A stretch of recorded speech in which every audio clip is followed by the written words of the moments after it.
I'm Drew Holland. I'm 32 years old. 2 months ago, on Christmas Eve, my mother left me and my 5-year-old daughter at a homeless shelter. My daughter Lily held her teddy bear and looked up at me. "Mommy, did we do something wrong?" My mother didn't even look at her. She rolled down the window of her Mercedes-Benz, looked straight at me, and said, "This is where failures belong." Then she drove away into the falling snow. Her tail lights disappeared like she had never been there at all. But here's what she didn't know. The shelter's director was standing right behind her car, and he recognized her license plate. Before I continue, if you find this story worth hearing, please take a moment to like and subscribe, but only if you really want to know what happened next. Where are you watching from, and what time is it there? Drop a comment and let me know. Now let me take you back 3 weeks before that night, to the day I got the email that changed everything. December 3rd started like any other Monday. Lily was at kindergarten, and I was at my desk at Morrison & Associates. I was working on quarterly reports for a client who sold fancy bathroom fixtures. Exciting work, I know. My inbox made a sound at 2:47 p.m. Subject: Organizational restructuring effective immediately. I read it 3 times before the words made sense. Due to end-of-year budget problems, my position was gone. Final paycheck processed. We wish you the best in your future. 8 years. 8 years of working late, of being the one who caught the small mistakes that would have cost clients thousands. And they couldn't even tell me in person. I drove home without really thinking about it. I pulled into the parking lot of our apartment building. A simple 2-bedroom in a building that had seen better days. The hallway always smelled a little like someone's overcooked cabbage, but it was ours. It was home. Lily had taped paper snowflakes to the window. Each one was cut with the uneven scissors work of a 5-year-old. Our Christmas tree, a 3-foot fake one I'd found at Goodwill, sat in the corner. It was covered in popcorn garland she'd made at school. I sat down at the kitchen table and did what I always did when things fell apart. Math. Rent. $1,450, due January 1st. Savings. $2,300. Unemployment benefits. Pending, could take weeks. I was figuring out how long we could survive on rice and beans when my phone buzzed again. Different sender this time. My landlord. Ms. Holland. As we told you before, the building has been sold. All tenants must leave within 30 days. Please confirm you received this. I stared at the screen, then at Lily's snowflakes, then back at the screen. 30 days. We had 30 days. And somewhere in the back of my mind, a thought appeared. There's always Grandpa's house. But that thought came with problems I wasn't ready to face. I waited until Lily was asleep before making the call. Some conversations shouldn't have an audience. My mother answered on the 4th ring. Drew. Not a question. Not a greeting. Just my name. Flat. Hi, Mom. I need to talk to you about something. I explained the situation. The job, the apartment, the timing. I kept my voice steady, like I was presenting a business report instead of asking for help. The silence on the other end lasted so long I checked to make sure the call hadn't dropped. "I'll think about it," she finally said. I closed my eyes. My mother's house, the house she'd moved into after Dad left, the one she'd fixed up 3 times with money from her divorce, had 4 bedrooms. 4. She lived there with my sister Brooke, Brooke's husband Tyler, and enough space to host a small wedding. "The spare room," I said. "Just until I find a new job. A few weeks, maybe a month." I said I'll think about it. Her tone got sharper. Then, almost casually, "Have you considered selling Grandpa's house?" My hand tightened on the phone. Grandpa's house. The small cottage he'd left me when he died 2 years ago. The only thing I'd ever inherited. The only proof that someone in my family had believed I was worth something. "I can't sell it, Mom. You know that.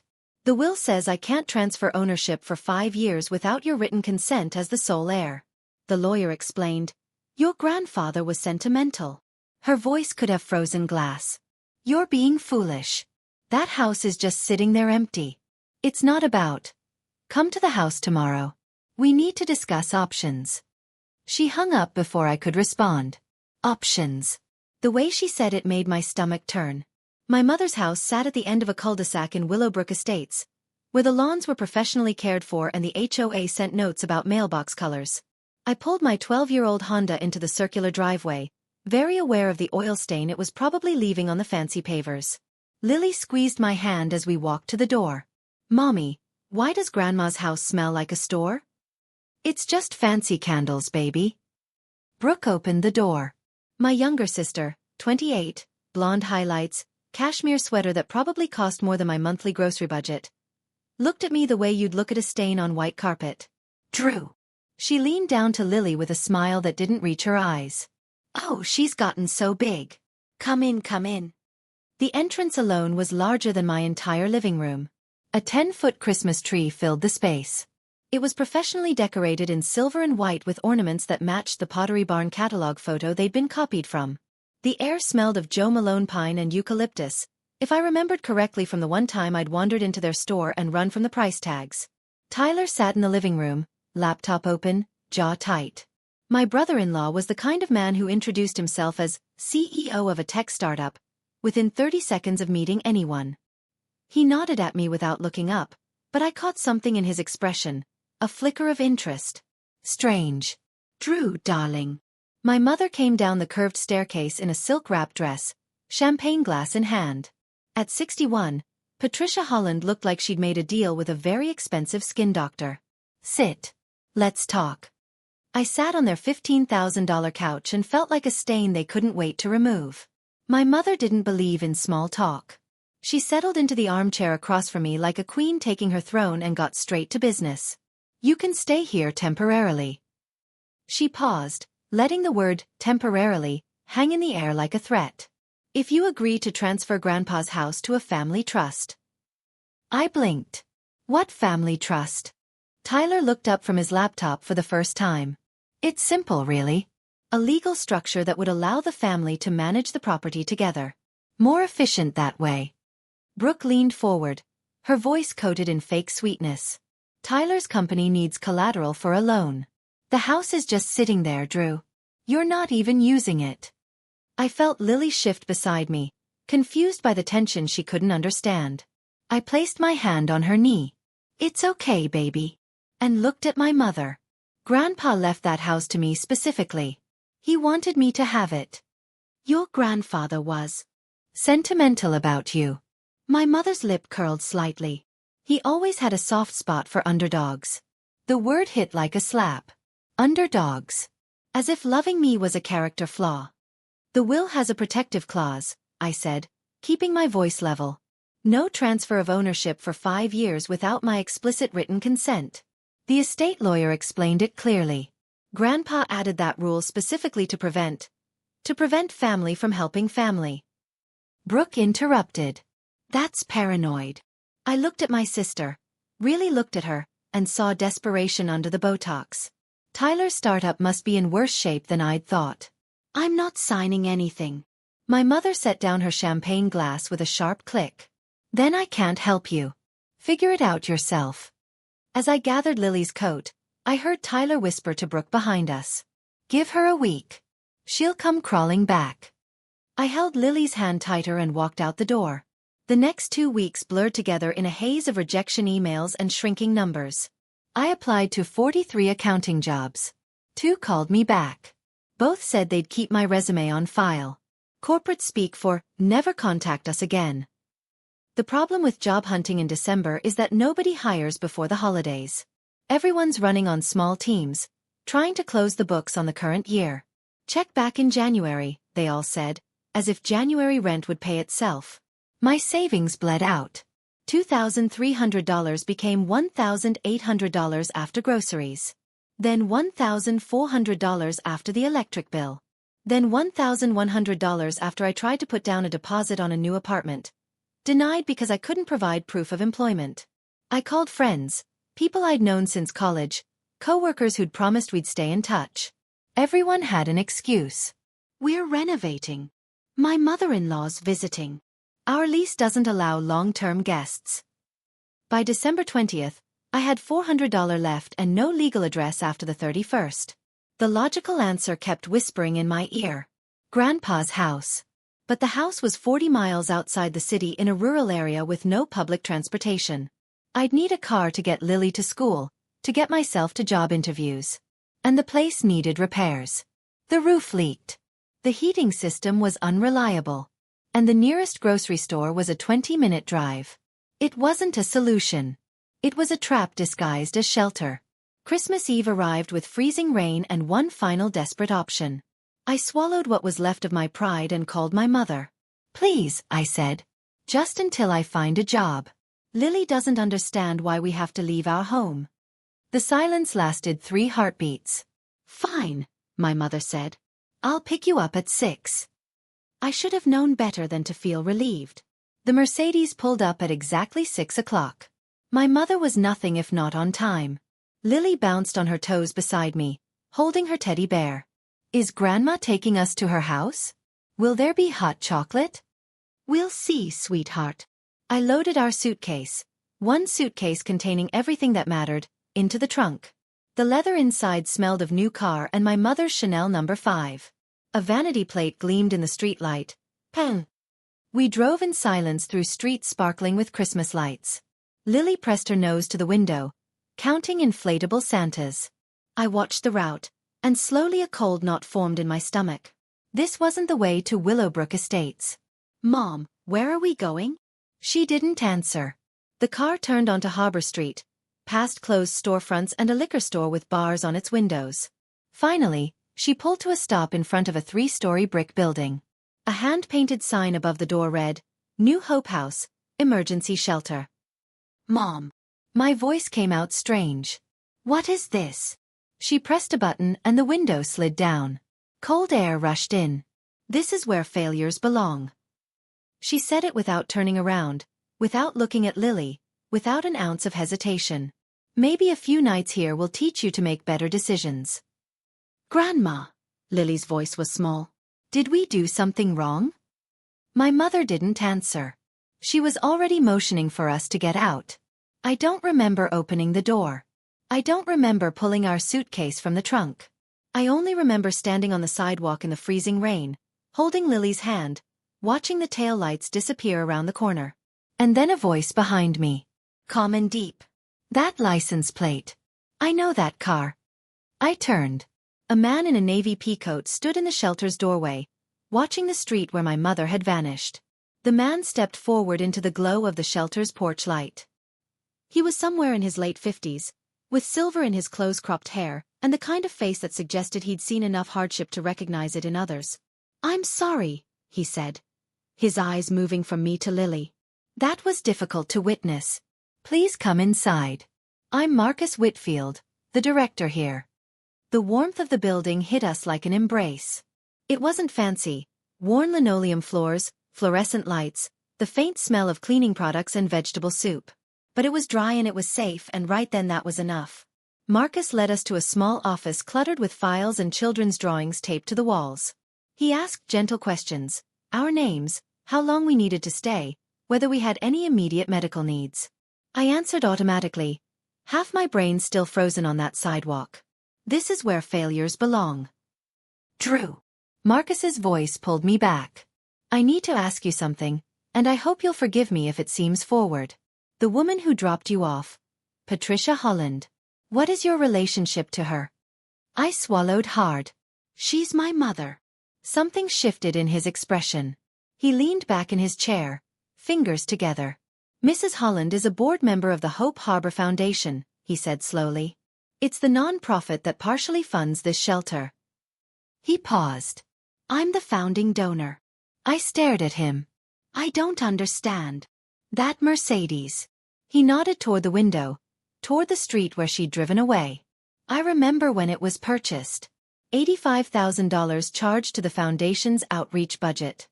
His jaw tightened. It was supposed to be a van for transporting homeless people to medical appointments. Somehow it became a personal luxury vehicle. The room seemed to tilt. "I've been waiting for proof," Marcus said quietly. "I think you might have just given it to me." Our room was small. 2 twin beds with metal frames, a nightstand, a window that looked out onto an alley. Someone had placed a tiny fake Christmas tree in the corner, no taller than Lily, decorated with paper stars. "Mommy." Lily sat on the edge of her bed, teddy bear held to her chest. Is this our new home? I knelt beside her, brushing hair from her forehead. It's temporary, sweetheart. Just until Mommy figures some things out. She thought about this with the serious face only a 5-year-old can make. Then she reached into her backpack, the princess one she'd insisted on bringing, and pulled out a folded piece of construction paper. I made this at school for you. I unfolded it carefully. Crayon. Lines, wobbly letters. A house for Mommy. In the drawing, a little yellow house sat under a smiling sun. 2 stick figures stood in front of it, one tall, one small, holding hands. My throat closed up. It's beautiful, baby. The teacher said to draw what we want Santa to bring. Lily pointed at the yellow house. I want a house where nobody can make us leave.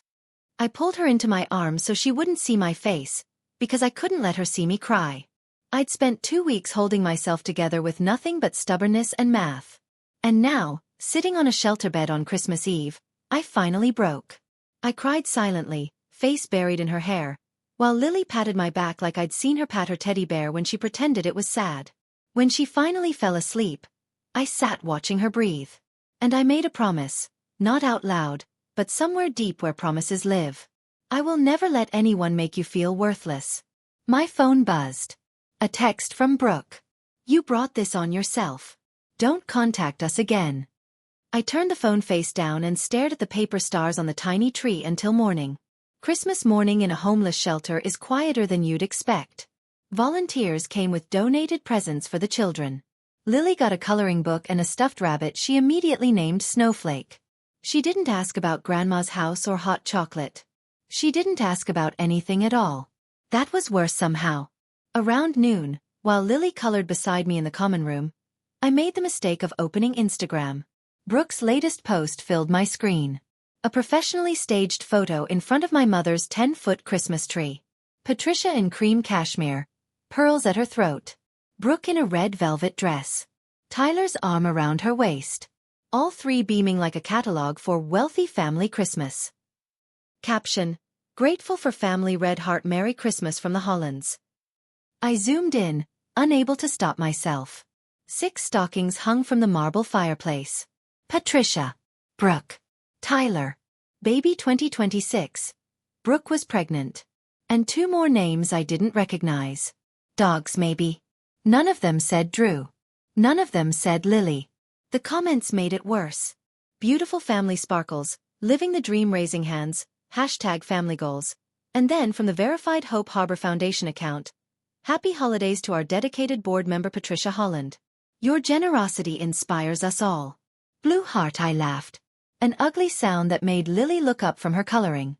Mommy, what's funny? Nothing. Baby. Just a silly picture. But nothing about it was funny. My mother had spent Christmas Eve dumping her daughter and granddaughter at a homeless shelter. Then spent Christmas morning posing for photos that would make her look like a saint. And the world was applauding. I closed Instagram and watched Lily color her rabbit purple. Snowflake, she decided, was a magical rabbit who lived in a castle where nobody could be mean. I wished I could live there too. Marcus found me the next morning, sitting alone in the shelter's small courtyard, watching my breath fog in the cold air. He handed me a cup of coffee, real coffee, not the watery shelter kind, and sat on the bench beside me. I did some checking, he said, after you told me your name last night. I wrapped my hands around the cup, saying nothing. Patricia Holland joined the Hope Harbor Foundation's board 3 years ago.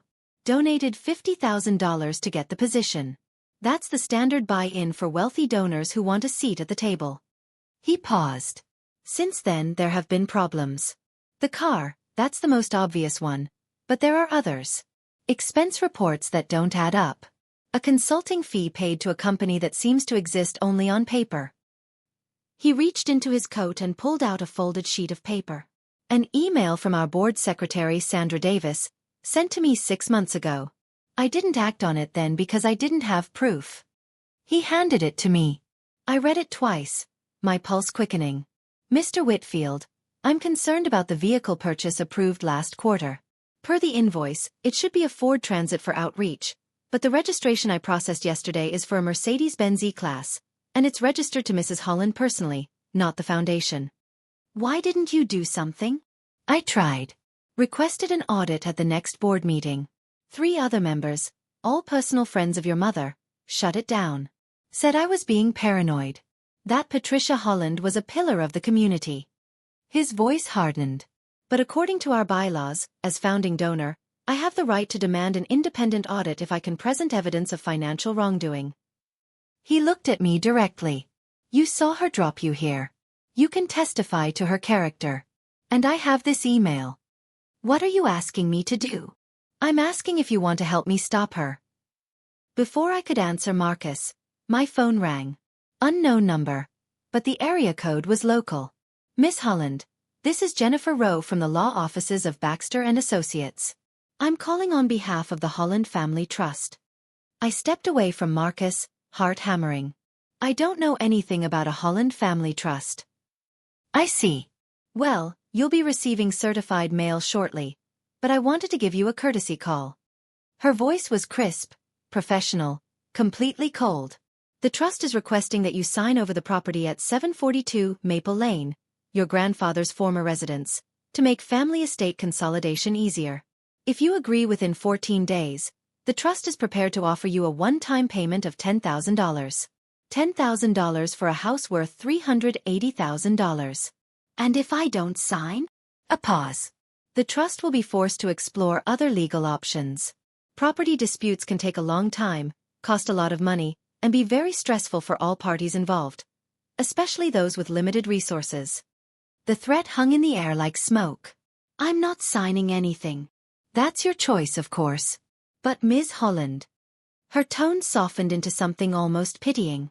Consider your situation. You're unemployed. You're living in a homeless shelter with a young child. A legal battle would be very difficult for you. The trust's offer is more than generous under the circumstances. I hung up without saying goodbye. When I turned around, Marcus was watching me with knowing eyes. They're circling, I said.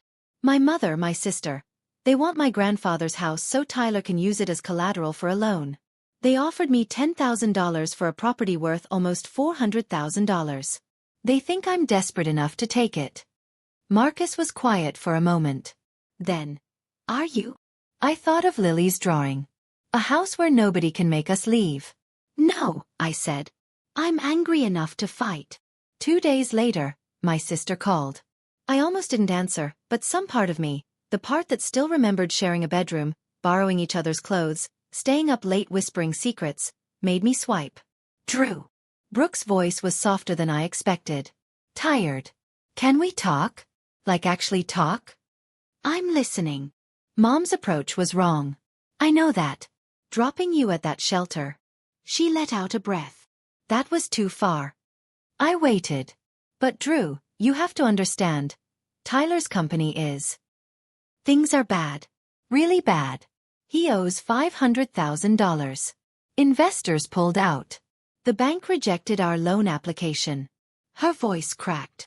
If he doesn't get this figured out, we lose everything. The house, the cars, our whole life. So you want me to lose everything instead?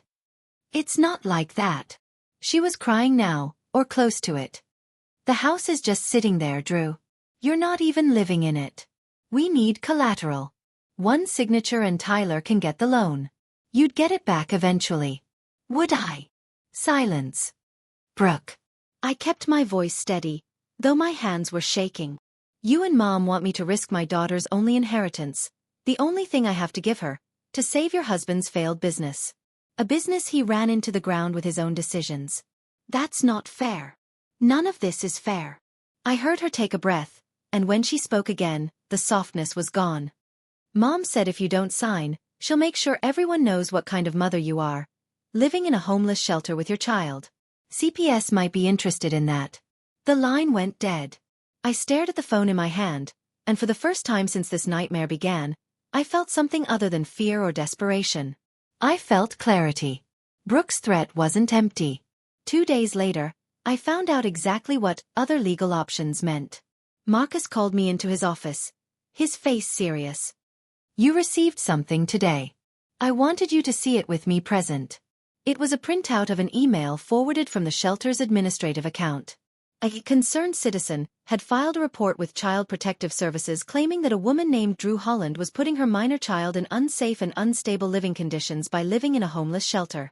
The sender's email address was anonymous, but the signature at the bottom read, "Submitted via Hope Harbor Foundation Community Concern Portal." My mother was using her own charity as a weapon against me. They can't actually take Lily, can they? My voice came out smaller than I intended. No. Marcus's tone was firm. You're in a licensed emergency shelter. You're, well, seeking employment. Your child is fed, clothed, enrolled in school. CPS may investigate, but they'll find nothing wrong. He paused. I've already spoken with a social worker I know. She's agreed to speed up the home visit so this doesn't hang over you. 3 days later, a woman named Teresa showed up with a clipboard and kind eyes. She talked to Lily about school. She looked at our room, our belongings, our faces. She checked boxes on a form. You're doing fine, she told me quietly before leaving. Better than fine, given the circumstances. But Ms. Holland. She glanced at the shelter's front door. Whoever filed this report, they're not doing it out of concern for your daughter. The complaint came from an IP address connected to a non-profit downtown. Hope Harbor Foundation. The room seemed to narrow around me. My mother wasn't just trying to take my house. She was trying to take my daughter. And suddenly Marcus's question from days ago echoed in my mind. Do you want to help me stop her? Yes. Yes, I did. Let me pause here for a moment. If you're thinking, this can't be real. This is insane, I understand. I lived it and I still have trouble believing it. But this is where everything started to change. Before I continue, what do you think I should have done? Signed the papers to keep the peace, or fought back? Let me know in the comments. And if you're not subscribed yet, now's a good time. The morning after the CPS visit, I sat across from Marcus in his office with a legal pad and a plan forming between us. I'm done running, I said. What do we need? Marcus leaned forward, fingers together. The Foundation's bylaws, Article 7, give the founding donor the right to request an independent audit when there's documented evidence of financial wrongdoing. I've had suspicions for years, but Patricia's friends on the board always blocked me. Now I have Sandra's email about the car. And I have you. Me. A witness to her character. Someone who can testify that the woman accepting Philanthropist of the Year awards abandoned her own grandchild at a homeless shelter on Christmas Eve. He paused. But we need more. The email alone might be dismissed as a clerical error. We need the vehicle registration proving the car's in her name, not the Foundation's. That's public record, right? Through the DMV? Correct. But processing takes 5 to 7 business days. He tapped the desk. The Foundation's annual gala is in 4 days. That's where they're presenting Patricia with the Philanthropist of the Year award. 4 days. Not enough time. There's another way, Marcus said slowly.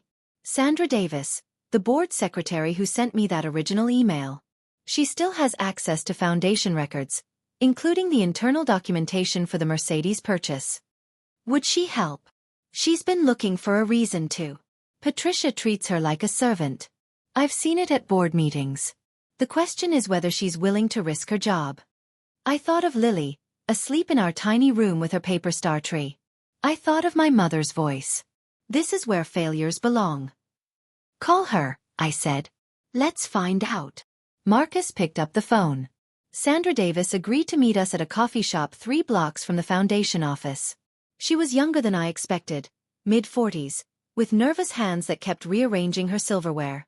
I can't be seen with you for long, she said, barely touching her latte. Patricia has eyes everywhere. If she finds out I'm talking to you, we understand, Marcus said.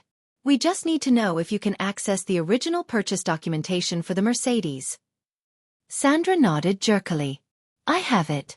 I kept copies of everything after she made me file those expense reports. I knew something was wrong, but... She glanced at me. You're her daughter? Yes. She talks about you sometimes at board meetings. Sandra's voice dropped. Not kindly. I absorbed that hit and pushed forward. Can you get us those documents before the gala?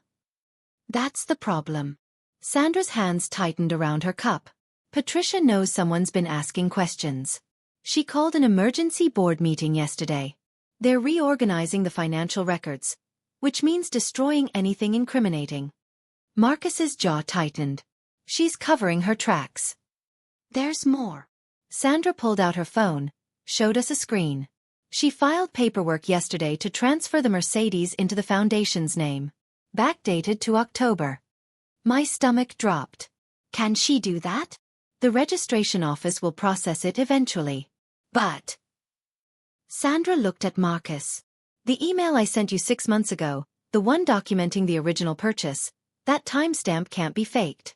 And I forwarded it from my personal account before she could delete the foundation copies. Marcus exhaled slowly. So we have the email. The original proof. She can backdate all the paperwork she wants, but she can't change what's already in my inbox. Exactly. Sandra stood abruptly, leaving her latte untouched. I have to go. I'm sorry. I can't do more than this. I have a family. You've done enough, I said. Thank you. She was gone before I finished the sentence. The next morning, Sandra called. Her voice was shaking. I can't help anymore. I'm sorry. I'm so sorry. What happened? Patricia knows. She knows I've been talking to someone. Sandra's breath came fast, panicked. She called me into her office yesterday. Said she'd noticed problems with my performance. Said if I wanted to keep my position, I needed to remember where my loyalties lie. I closed my eyes. Sandra, I have 2 kids, Drew. I'm a single mom. I can't lose this job. She was crying now. She wins. She always wins. People like her. They have lawyers and connections and money. We don't stand a chance. I understand, I said, and I meant it. I couldn't ask her to sacrifice her family's security for my fight. Thank you for trying. A long pause. Then quieter. The email I sent Marcus, it's still in his inbox. Original timestamp. Original metadata. And Drew. Her voice steadied slightly. I forwarded him the vehicle registration too. The one from before she started backdating everything. It's all there. The line went dead. I found Marcus in the shelter's kitchen helping a volunteer unload donated groceries. His expression when he saw my face told me he already suspected. Sandra's out, I said. Patricia threatened her job. He nodded slowly, setting down a can of beans. I figured that might happen. He paused. But she confirmed, everything she sent you is still in your inbox. The email about the purchase, the original registration. All time-stamped before Patricia could change anything. Marcus's eyes sharpened. Then we still have our evidence. But no witness. If Sandra won't testify, we don't need her testimony. He smiled, and there was something almost fierce in it. We just need the documents to speak for themselves. And Drew? He pulled out his phone. I've been making calls. 2 other board members have agreed to support an audit motion if we can present the evidence publicly. At the gala. At the gala. The invitation arrived at the shelter the next day. Heavy cream cardstock, fancy lettering. My name written in calligraphy so perfect it could only be professional. The Hope Harbor Foundation cordially invites Ms. Drew Holland to our annual winter gala. I read it 3 times to make sure I wasn't seeing things. Inside was a handwritten note on my mother's personal stationery. Monogrammed, of course. Drew, I want to give you one last chance to be part of this family. Come to the gala. Sign the papers. This can all end nicely. Bring Lily. Let her see what she could have. Mother, I showed it to Marcus. His eyebrows rose. She's using the gala as a stage, he said. She wants to pressure you into signing in front of witnesses. Make it seem like a heartwarming family reunion. Good PR. A photo op. The bitterness in my voice surprised me. Mother forgives wayward daughter. Welcomes her back into the fold. Perfect for the foundation newsletter. She doesn't know we're planning anything. No. I looked at the invitation again, at the elegant script spelling out my name like it belonged there. She thinks I'm beaten. Desperate. Ready to crawl back and accept whatever scrap she offers. Marcus pulled an identical invitation from his jacket pocket. Founding donors are automatically invited. I've attended every gala since the foundation was established. He paused. She'll expect to see me. She won't expect to see me with you.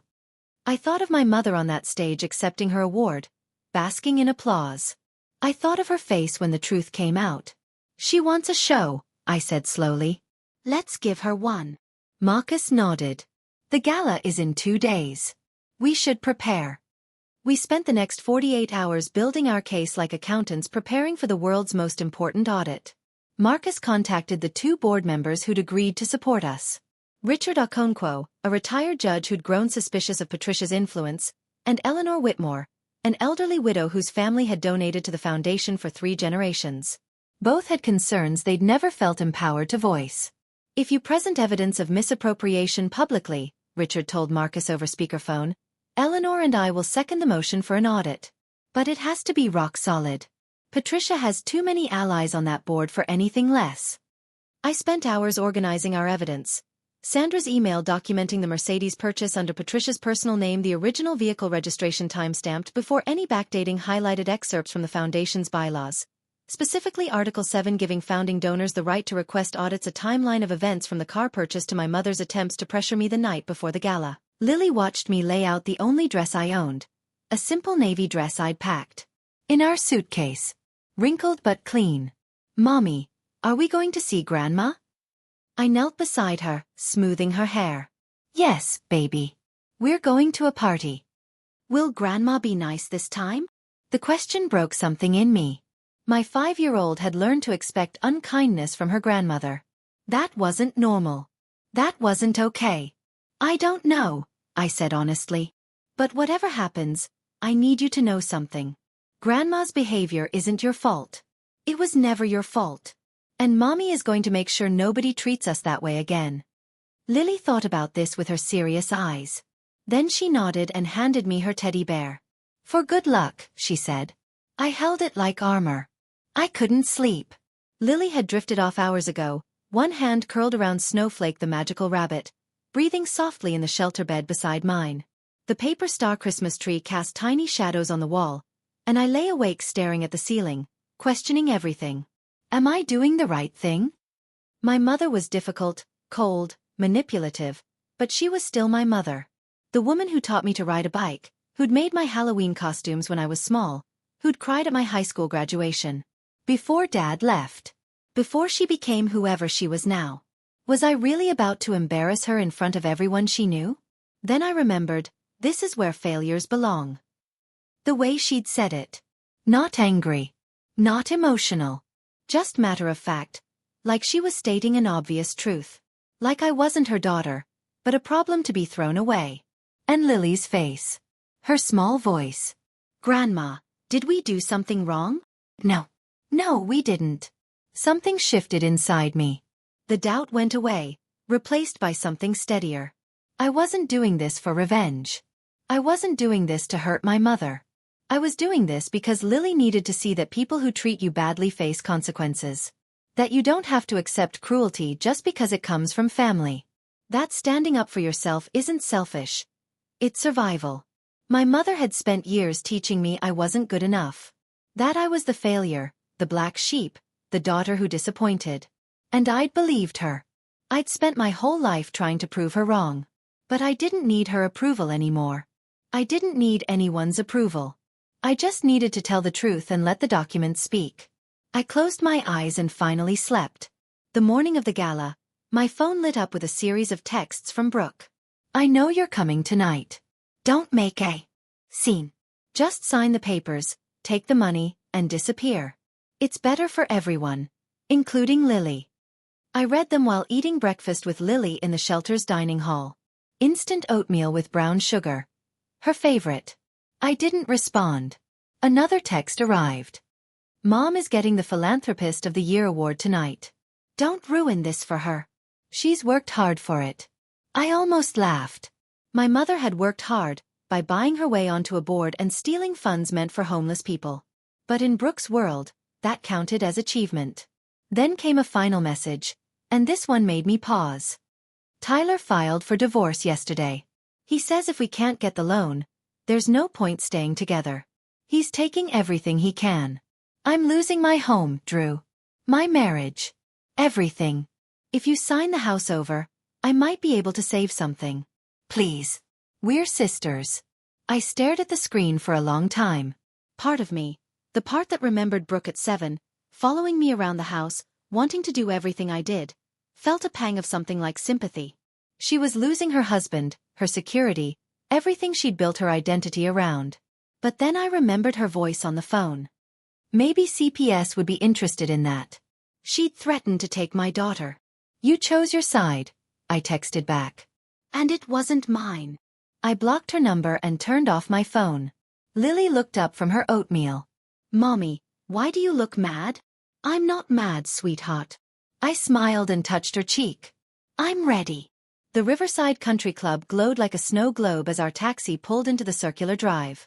Valet attendants in red vests rushed to open doors for guests stepping out of Lexuses and Teslas. Through the tall windows, I could see crystal chandeliers blazing above a sea of cocktail dresses and tuxedos. Lily pressed her nose to the car window. It looks like a castle, Mommy. It does, doesn't it?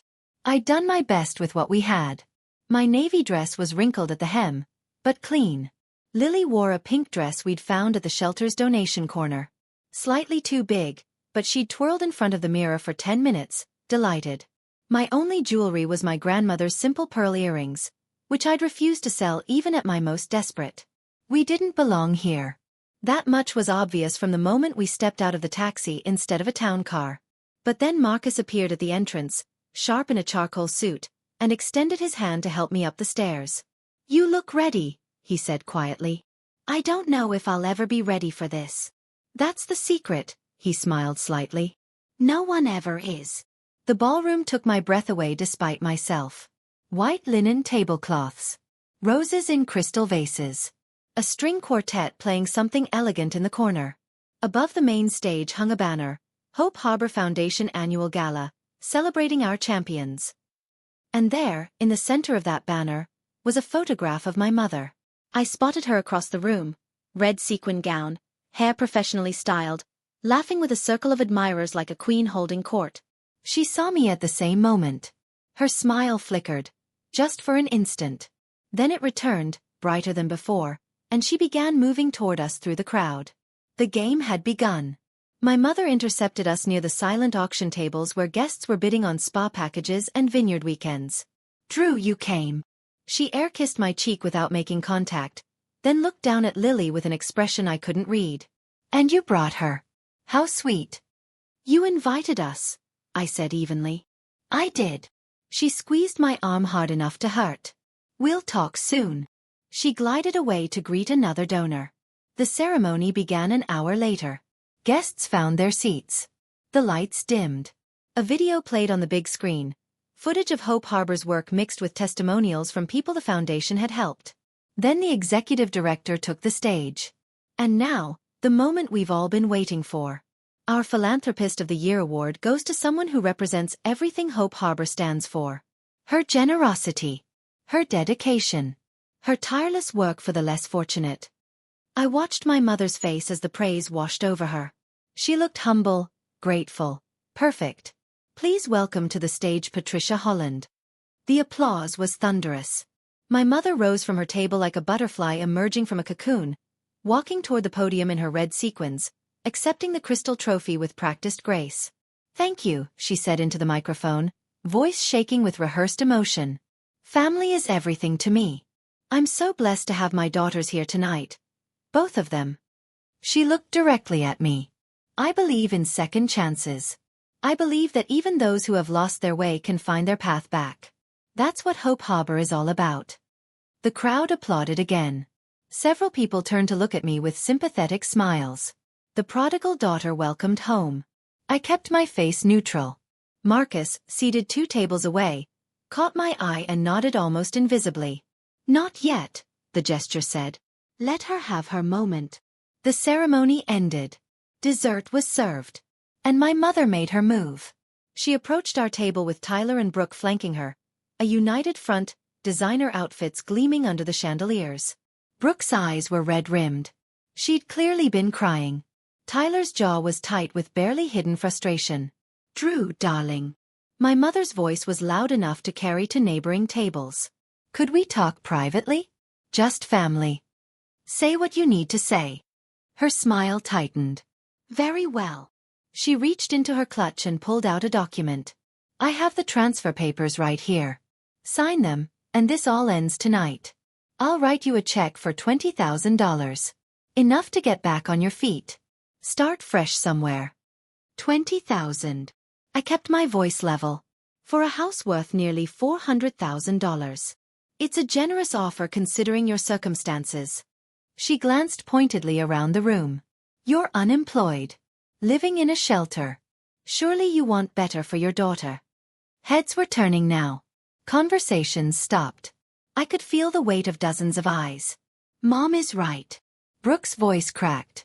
Just sign it, Drew. End this. We're family. Tyler leaned closer, lowering his voice, but not enough. Think about Lily. What kind of mother drags her child through this? A stable home or a homeless shelter? Seems like an easy choice. The whispers around us grew louder. I saw judgment on some faces, pity on others. The wealthy guests of Hope Harbor Foundation were watching a family drama unfold, and my mother had positioned herself perfectly. The concerned matriarch trying to help her troubled daughter. Lily tugged my sleeve. Mommy, why is everyone looking at us? I squeezed her hand. Not yet, I thought. Just a moment longer.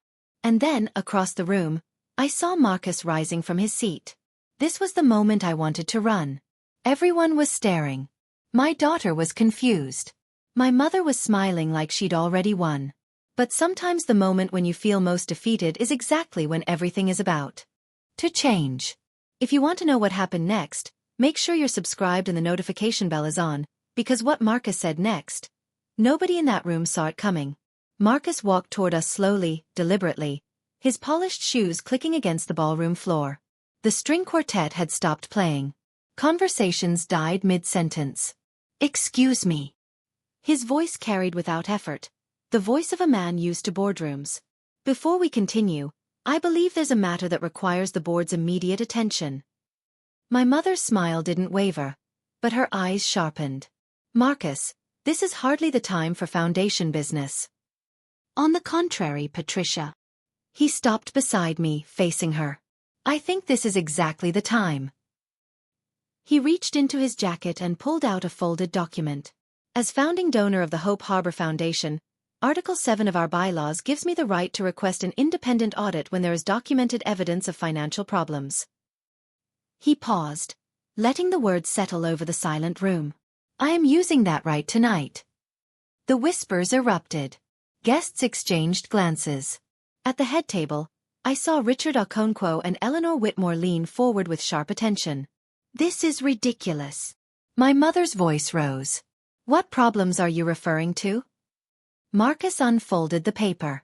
I have documentation showing that $85,000 of foundation funds were used to purchase a personal vehicle. A Mercedes-Benz E-Class. He held up a second document. Here is the original vehicle registration, dated 8 months ago. It lists the owner as Patricia Holland, not the Hope Harbor Foundation. The room went deathly quiet. My mother's face drained of color, but her voice remained steady. There's been a misunderstanding. That vehicle is for foundation outreach work. The registration says otherwise, Mrs. Holland. Marcus's tone was almost gentle. And emails from foundation staff confirm that the invoice was deliberately misfiled to hide the purchase. Across the room, I saw Eleanor Whitmore rise to her feet. I second the motion for an independent audit, she said, her voice cutting through the silence like a knife. I stood. Every eye in the room turned toward me. My navy dress, my borrowed shoes, my 5-year-old daughter holding my hand. I had never looked less like I belonged in this glittering room. And I had never felt more certain of what I needed to say. I have the email correspondence confirming this purchase, I said, my voice steady. Sent by your own board secretary 6 months ago. I pulled the printed email from my purse, the one Sandra had forwarded to Marcus, the one my mother couldn't delete. Mr. Whitfield, I read aloud. I'm concerned about the vehicle purchase approved last quarter. Per the invoice, it should be a Ford Transit for outreach. But the registration I processed yesterday is for a Mercedes-Benz E-Class, And it's registered to Mrs. Holland personally, not the foundation. Gasps rippled through the crowd. Someone at a nearby table whispered, "Oh my God!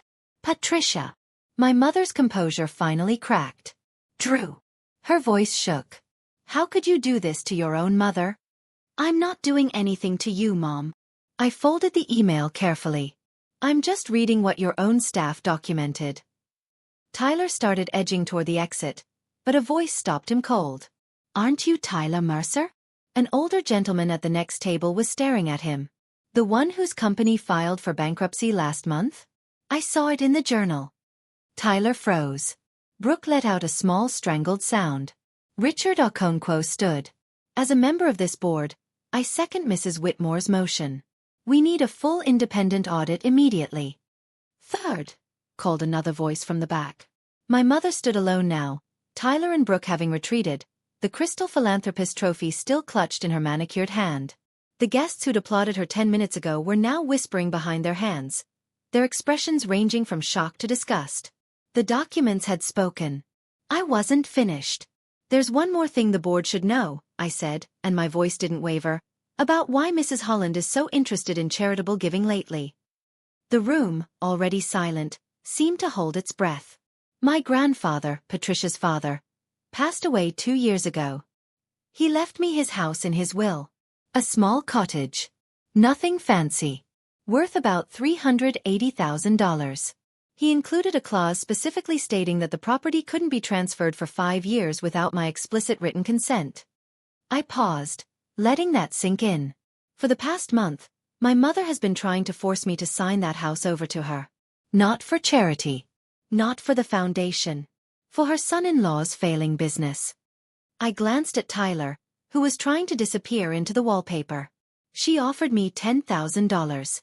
When I refused, she dropped me and my 5-year-old daughter at a homeless shelter on Christmas Eve. The gasps were loud now. Several people turned to stare at my mother with open horror. She told me, in front of my child, that the shelter was where failures belong. Eleanor Whitmore pressed her hand to her chest. "Patricia, is this true?" My mother's mouth opened, but nothing came out. For perhaps the first time in her life, she had no script, no carefully prepared response. "Mom, say something." Brooke started crying openly. I was trying to help her. Patricia's voice came out strangled. She was making bad decisions. Someone had to show her. Show her what? Marcus interrupted quietly. That her mother would abandon her rather than lose control? The silence that followed was devastating. I hadn't raised my voice. I hadn't screamed or accused. I'd simply told the truth, and the truth had done the rest. In the chaos of murmuring guests and my mother's crumbling composure, no one noticed Lily let go of my hand. She walked toward Patricia. Small steps in her thrift store pink dress, her stuffed rabbit snowflake tucked under one arm. The crowd parted around her like water around a stone. My mother looked down at her granddaughter, and for just a moment, something flickered across her face. Something almost human. "Grandma." Lily's voice was clear and high, carrying across the silent ballroom. "Why did you leave us at that place on Christmas? It was really cold, and Mommy was crying." The room stopped breathing. I watched my mother's face as she struggled to answer. Watched her search for the polished words, the careful spin, the way to make this okay. But there was no spin for this. No way to explain away the simplicity of a child's question. "Why did you leave us?" It was cold. Patricia's mouth opened. Closed. Her hand, the one holding the crystal trophy, was trembling. She started. "Lily. Darling, it's complicated. Adults sometimes. Mrs. Davis at the shelter gave me hot chocolate," Lily continued, oblivious to the adult drama swirling around her. "And she said Mommy was brave. She said being brave means doing hard things even when you're scared." She looked up at Patricia with innocent eyes. "Are you scared, Grandma? Is that why you were mean?" Eleanor Whitmore made a sound that was half gasp, half sob. Several other guests wiped their eyes. And my mother, my perfectly composed, always in control mother, had no answer. Marcus stepped forward gently. "I think we've heard enough for tonight." He was right. The question of a 5-year-old had accomplished what documents and accusations could not. It had stripped away every defense and left the truth bare in the chandelier light. What happened next unfolded with the swift precision of a structure collapsing. Richard Okonkwo called for an emergency vote. Within 15 minutes, the board had unanimously agreed to suspend Patricia Holland from her position, effective immediately, until the results of an independent audit. Eleanor Whitmore stood at her table and announced in a voice that trembled with emotion that she was withdrawing her family's annual $50,000 donation until the foundation can prove it has restored honesty to its leadership. Other donors followed. By the time the gala officially ended, nearly $200,000 in pledged contributions had been pulled. The board's legal counsel approached my mother with grim formality. "Mrs. Holland, you'll need to provide documentation for the vehicle purchase within 7 days. If the audit confirms misuse of foundation funds, you'll be required to repay $85,000. Additionally, criminal referral to the district attorney's office remains at the board's discretion." My mother stood frozen, the crystal trophy still in her hand, as guests filed past without meeting her eyes. Tyler had already vanished. I later learned he'd called an Uber while I was speaking and hadn't looked back. Brooke sat alone at their table, mascara running down her cheeks, abandoned by everyone. Before I left, I walked past my mother one last time. "Drew." Her voice was hoarse. "How could you?" I stopped. Looked at her. Really looked. Maybe for the first time since I was a child. "I didn't do this to you, Mom. You did this to yourself. I just told the truth." I took Lily's hand. "Goodbye, Patricia." The use of her first name hit her like a physical blow. I saw it in her flinch, in the way her hand tightened on that meaningless trophy. We walked out into the cold night air, and I didn't look back. Marcus caught up with us in the parking lot, his breath fogging in the December air. "Drew, wait." I turned, Lily already half asleep against my shoulder, exhausted by an evening she didn't fully understand. "What you did in there took courage," Marcus said. "More courage than most people have in a lifetime." "I just told the truth." "That's exactly what I mean." He paused, reached into his jacket. "I have an offer for you. Don't answer tonight. Think about it first." He handed me a business card. Simple. Elegant. Hope Harbor Foundation. Financial Services Division. "The foundation needs a new accountant," he said. "Someone with honesty. Someone who can help us rebuild what Patricia damaged." His eyes were kind. "I know you're looking for work, and I know what you're capable of. I saw your records from Morrison and Associates. 8 years of perfect performance reviews. That's not nothing." I stared at the card. "After tonight, you'd hire me? After I helped expose a board member?" "I'd hire you because you helped expose a board member." He smiled slightly. "The foundation needs people who care more about doing the right thing than protecting the powerful. Send me your resume when you're ready." Lily stirred against my shoulder, mumbling something about Snowflake. I shifted her weight, mind racing.